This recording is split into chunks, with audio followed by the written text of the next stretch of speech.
जय हिंद साथियों। चलिए फिर से एक नई ऊर्जा के साथ मैं फिर से उपस्थित हुआ हूँ आज संज्ञा लेकर। जी हाँ दोस्तों, बस आपको एक सेकेंड या यूं कह ले 1 मिनट में आपको आज संज्ञा की वो सारी समस्याएं दूर हो जाएगा जो आपको किसी भी एग्जाम में, खासकर आने वाला 2026 का मैट्रिक और इंटर का जो बोर्ड होगा उसमें आपका महत्वपूर्ण भूमिका निभाएगा। तो चलिए समय को न लेते हुए हम स्टार्ट करते हैं। आज का अपना सब्जेक्ट होगा हिंदी व्याकरण, जिसका टॉपिक होगा संज्ञा। संज्ञा से रिलेटेड जितने समस्या है उसको आज हम लोग पूरा करेंगे। सबसे पहले जानेंगे कि संज्ञा कितने प्रकार का होता है, संज्ञा कितने प्रकार का होता है, फिर संज्ञा किसे कहते हैं और उन सभी का प्रकार का आज हम लोग अध्ययन करेंगे। ठीक है, तो हम स्टार्ट करते हैं।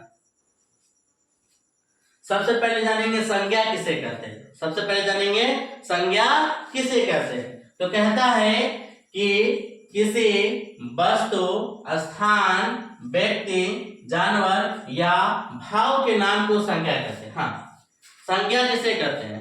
किसी भी व्यक्ति, वस्तु, स्थान, जानवर आदि के भाव के नाम को संज्ञा कहते हैं, है ना। दुनिया में जितनी भी चीजें हैं सबका नाम रखा गया है, कुछ ना कुछ सबका नाम है, वो नाम ही क्या कहलाता है? तो संज्ञा कहलाता है। सिंपल है। संज्ञा किसे कहते हैं? दुनिया में जितनी चीजें हैं सब संज्ञा है, सबका नाम जो है क्या है? संज्ञा है। चलिए, संज्ञा जैसे हिमालय, हिमालय है उसे भी संज्ञा कहा गया है।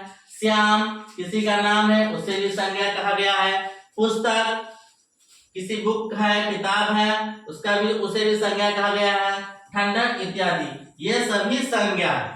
अब है इन संज्ञा, इसमें कौन संज्ञा कौन संज्ञा है, कौन सा नाम कौन सा संज्ञा है, उसके बारे में हम लोग जानेंगे। तो कहता है संज्ञा के भेद।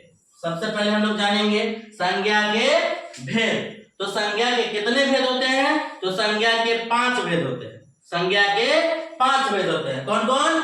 व्यक्तिवाचक संज्ञा, जातिवाचक संज्ञा, द्रव्यवाचक संज्ञा, समूहवाचक संज्ञा और भाववाचक संज्ञा। जिसे हम व्यक्तिवाचक संज्ञा को इंग्लिश में क्या कहते हैं? Proper noun. जातिवाचक संज्ञा को कॉमन नाउन, द्रव्यवाचक संज्ञा को मटेरियल नाउन, समूहवाचक संज्ञा को कलेक्टिव नाउन, भाववाचक संज्ञा को एब्स्ट्रैक्ट नाउन।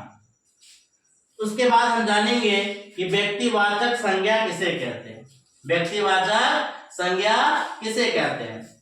तो कहता है कि किसी खास चीजों का नाम या एक चीज का नाम का जो बोध कराएगा उसे व्यक्तिवाचक संज्ञा कराएंगे, है ना। जो संज्ञा एक चीज का, एक वस्तु का, एक पदार्थ का, एक जानवर के नाम का बोध कराएगा उसे क्या कहेंगे?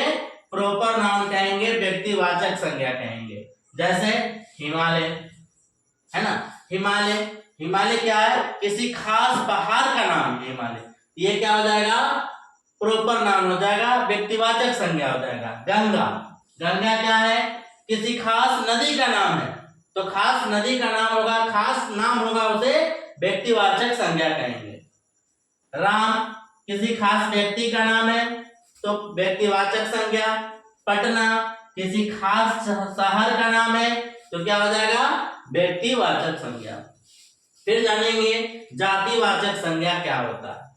तो कहता है जो पूरे जाति का बोध कराए, जो पूरे जाति का बोध कराता है उसे जातिवाचक संज्ञा कहते हैं। जैसे पहाड़, हम कहेंगे पहाड़ ऊंची होती है, तो जितनी पहाड़ है सबका बोध हो जाएगा, तो क्या हो जाएगा? जातिवाचक संज्ञा। हम कहेंगे नदी सूखी थी, तो जितनी नदी है सबका बोध होगा। हम कहेंगे मनुष्य, है ना, ईमानदार होते हैं, तो पूरे मनुष्य का बोध हो जाएगा। हम कहेंगे शहर में गंदगी होती है, तो पूरे शहर की बोध हो जाएगी। तो जो पूरे का बोध कराएगा उसे क्या कहेंगे? जातिवाचक संज्ञा कहेंगे। फिर है द्रव्यवाचक संज्ञा। द्रव्यवाचक संज्ञा किसे कहते हैं? इससे मापा या तौला जाए, जिस संज्ञा को मापा या तौला जाए उसे द्रव्यवाचक संज्ञा कहते हैं। जैसे दूध को हम लोग तौलते हैं, मापते हैं, है ना। सोना, सोना को हम लोग तौलते हैं, पानी को हम लोग मापते हैं, तो जो मापने और तौलने वाला चीज होता है उसे द्रव्यवाचक संज्ञा कहते हैं। फिर है समूहवाचक संज्ञा, है ना, ऐसा संज्ञा जो हमें भीड़ का बोध कराए, ऐसा संज्ञा जो भीड़ का, जो समूह का, जो झुंड का, जो गुच्छा का बोझ कराए उसे समूहवाचक संज्ञा कहते हैं। जैसे वर्ग में एक भीड़ होता, बहुत सारे बच्चे एक साथ बैठे हुए रहते हैं, तो ये क्या कहलाएगा? समूहवाचक संज्ञा कहलाएगा। सेना, अधिकतर सेना एक साथ रहती है ना, तो क्या कहलाएगा? समूहवाचक संज्ञा कहलाएगा। गुच्छा, चाबी का जो गुच्छा होता है या अंगूर का जो गुच्छा होता है, एक चाबी का जो रिंग होता है, गुच्छा होता है, उसमें बहुत सारी चाबी होती है, तो उसे क्या कहते हैं? समूहवाचक संज्ञा। मेला में एक साथ बहुत सारे भीड़ होते हैं, तो क्या हो जाएगा? समूहवाचक संज्ञा। अब है भाववाचक संज्ञा क्या है? तो भाववाचक संज्ञा कहता है कि किसी वह संज्ञा जो किसी का रंग, रूप, अवस्था आदि का बोध कराए उसे अब्स्ट्रैक्ट नाउन या भाववाचक संज्ञा कहते हैं। जैसे बुढ़ापा अवस्था का बोध करा रहा है, मिठास, सच्चाई, प्रेम, ये सब क्या हो जाएगा? भाववाचक संज्ञा हो जाएगा। तो चलिए हम लोग इसका पूरा का एक एक करके परिभाषा जान लेते हैं। संज्ञा कितने प्रकार का होता है? संज्ञा 5 प्रकार का होता है। संज्ञा 5 प्रकार का होता है। व्यक्तिवाचक संज्ञा, जातिवाचक संज्ञा, द्रव्यवाचक संज्ञा, समूहवाचक संज्ञा और भाववाचक संज्ञा। तो पहले हम जानते हैं व्यक्तिवाचक संज्ञा के बारे में। व्यक्तिवाचक संज्ञा क्या कहता है कि इसे किसी खास व्यक्ति या पदार्थ का बोध होता है। वही बात है कि जिसे किसी खास, है ना, जिसे किसी खास व्यक्ति या पदार्थ का बोध होता है उसे व्यक्तिवाचक संज्ञा कहते हैं। या जिसे किसी एक नाउन का प्रयोग होता हो, एक संज्ञा का प्रयोग होता है, उसे भी व्यक्तिवाचक संज्ञा कहते हैं। जैसे हिमालय, गंगा, राम, मधुरापुर, पटना इत्यादि। ये सब क्या है? किसी खास पहाड़ का नाम हिमालय है, व्यक्तिवाचक संज्ञा होगा। किसी खास नदी का नाम गंगा है, व्यक्तिवाचक संज्ञा होगा। किसी खास व्यक्ति का नाम राम है, व्यक्तिवाचक संज्ञा होगा। किसी खास गांव का नाम मधुरापुर है, तो क्या होगा? व्यक्तिवाचक संज्ञा होगा। किसी खास शहर का नाम पटना है, तो क्या होगा? व्यक्तिवाचक संज्ञा होगा। आगे कहता है जातिवाचक संज्ञा, है ना। जातिवाचक संज्ञा क्या है? तो जातिवाचक संज्ञा क्या है? इससे जाति भर का बोध होता, जिसे पूरे जाति का बोध होता उसे जातिवाचक संज्ञा कहते हैं। जैसे पहाड़, पूरे पहाड़ का बोध होगा। नदी कहने से पूरे नदी का बोध होगा। मानव कहने से पूरे मानव का बोध होगा। गांव कहने से पूरे गांव का बोध होगा। शहर कहने से पूरे शहर का बोध होगा इत्यादि। जैसे, है ना, हम कह सकते हैं गाय सीधी होती है, गाय सीधी होती है, गाय सीधी होती है, तो क्या हो जाएगा? गाय सीधी होती है, इसका मतलब पूरे गाय की जाति का बोध हो जाए, है ना, पूरे गाय जाति का बोध हो जाएगा, सभी गाय का बोध हो जाएगा। गाय सीधी होती है, तो ये क्या हो जाएगा? व्यक्तिवाचक संज्ञा, है ना, सॉरी, जातिवाचक संज्ञा। आगे है द्रव्यवाचक संज्ञा। कहता है कि इसे किसी द्रव्य या धातु का बोध होता है, जिसे किसी द्रव्य या धातु का बोध होता हो, या जिस संज्ञा को मापा या तोला जाता है। अथवा में हम लोग जान सकते हैं कि जिस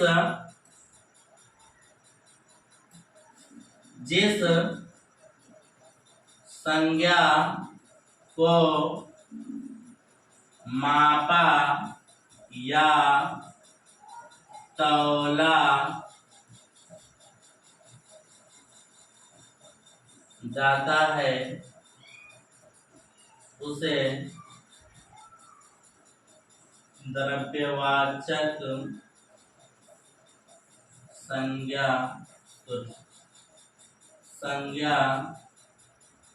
कहते हैं, है ना। क्या हुआ कि जिस संज्ञा को मापा या तौला जाता हो उसे द्रव्यवाचक संज्ञा कहते हैं, या जिसे किसी द्रव्य या धातु का बोध होता हो उसे द्रव्यवाचक संज्ञा कहते हैं। जैसे दूध, दूध को हम लोग मापते हैं तो क्या हो जाएगा, द्रव्यवाचक संज्ञा। सोना, सोना को हम लोग तौलते हैं तो क्या हो जाएगा, द्रव्यवाचक संज्ञा। पानी, पानी को हम लोग मापते हैं तो क्या हो जाएगा, द्रव्यवाचक संज्ञा। चांदी, चांदी को हम लोग तौलते हैं तो क्या हो जाएगा, द्रव्यवाचक संज्ञा। आटा, आटा को हम लोग तौलते हैं तो क्या हो जाएगा, द्रव्यवाचक संज्ञा। पीतल, पीतल के भी हम लोग तौलते हैं, ये भी क्या हो जाएगा, द्रव्यवाचक संज्ञा। अर्थात जिस संज्ञा को मापा या तौला जाता है उसे द्रव्यवाचक संज्ञा कहते हैं, अर्थात या जिससे किसी द्रव्य या धातु का बोध हो उसे द्रव्यवाचक संज्ञा कहते हैं। आगे कहता है समूहवाचक संज्ञा क्या है, समूहवाचक संज्ञा क्या है ना। तो कहता है इसे समूह अथवा समुदाय, झुंड का बोध होता है, जिससे समूह, जिससे किसी समूह का बोध होता हो, जिससे किसी समूह का बोध होता हो या समुदाय का बोध होता हो या झुंड का बोध होता हो उसे समूहवाचक संज्ञा कहते हैं। जैसे वर्ग, वर्ग में बहुत सारे बच्चे एक साथ बैठते हैं तो क्या हो जाएगा, एक समूह का बोध हो जाएगा। सेना, सेना, बहुत सारे सेना एक साथ रहते हैं तो ये एक समूहवाचक संज्ञा हो जाएगा। सभा, कहीं भी सभा होती है तो बहुत सारे लोग एक साथ रहते हैं तो ये क्या हो जाएगा, समूहवाचक संज्ञा। गुच्छा, गुच्छा क्या है, एक चाबी के गुच्छा में बहुत सारी चाबियां होती है तो क्या हो जाएगा, समूहवाचक संज्ञा। अर्थात जो समूह, समुदाय एवं झुंड का बोध कराए उसे समूहवाचक संज्ञा कहता है। आगे है भाववाचक संज्ञा किसे कहते हैं, भाववाचक संज्ञा क्या है। तो भाववाचक संज्ञा क्या होता है, इसे किसी व्यक्ति के या वस्तु के गुण, धर्म, स्वभाव इत्यादि का बोध कराया उसे व्यक्तिवाचक संज्ञा कहते हैं। क्या कहता है कि वह नाउन जो किसी व्यक्ति के या वस्तु के गुण के बारे में बताए, क्या, किसी व्यक्ति या वस्तु के गुण के बारे में बताए या धर्म के बारे में बताए या स्वभाव के बारे में बताए या भाव के बारे में बताए इत्यादि का बोध कराता उसे भाववाचक संज्ञा कहते हैं। या अथवा, इसको एक तरीके से और याद कर सकते हैं, भाववाचक संज्ञा वो होता है जिसे हम देख या छू नहीं सकते हैं, जिसे हम देख या छू नहीं सकते हैं, केवल महसूस कर सकते हैं। जिस संज्ञा को हम देख या छू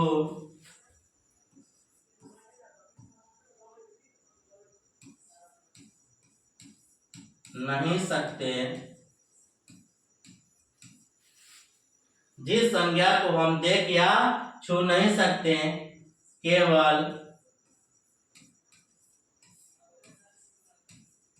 महसूस, केवल महसूस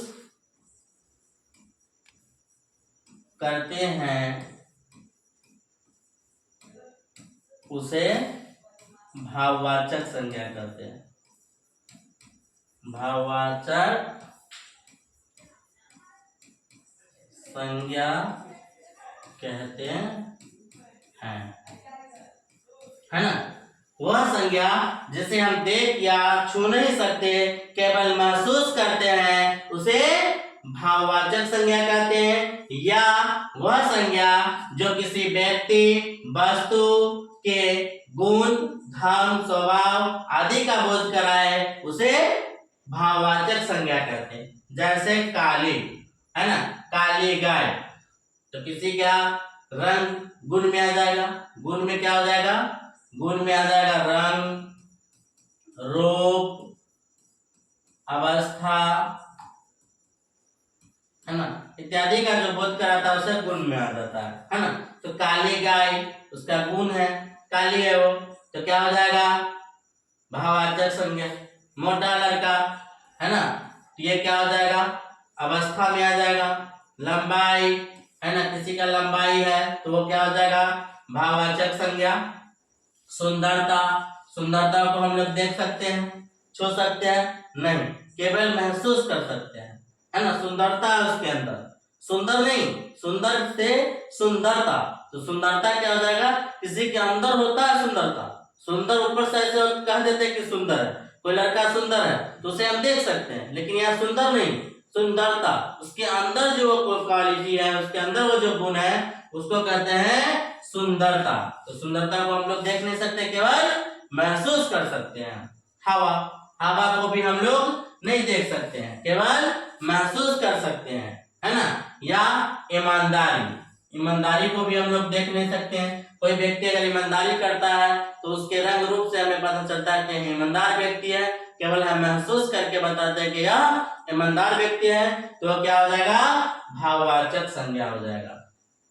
चलिए ठीक है, इतना ही संज्ञा के बारे में हम इतना ही जानेंगे कि संज्ञा किसे कहते हैं। हमने बताया कि किसी भी व्यक्ति, वस्तु, स्थान, व्यक्ति आदि के नाम को संज्ञा कहते हैं। संज्ञा कितने प्रकार का होता है, तो संज्ञा 5 प्रकार का होता है। व्यक्तिवाचक संज्ञा, जातिवाचक संज्ञा, द्रव्यवाचक संज्ञा, समूहवाचक संज्ञा और भाववाचक संज्ञा।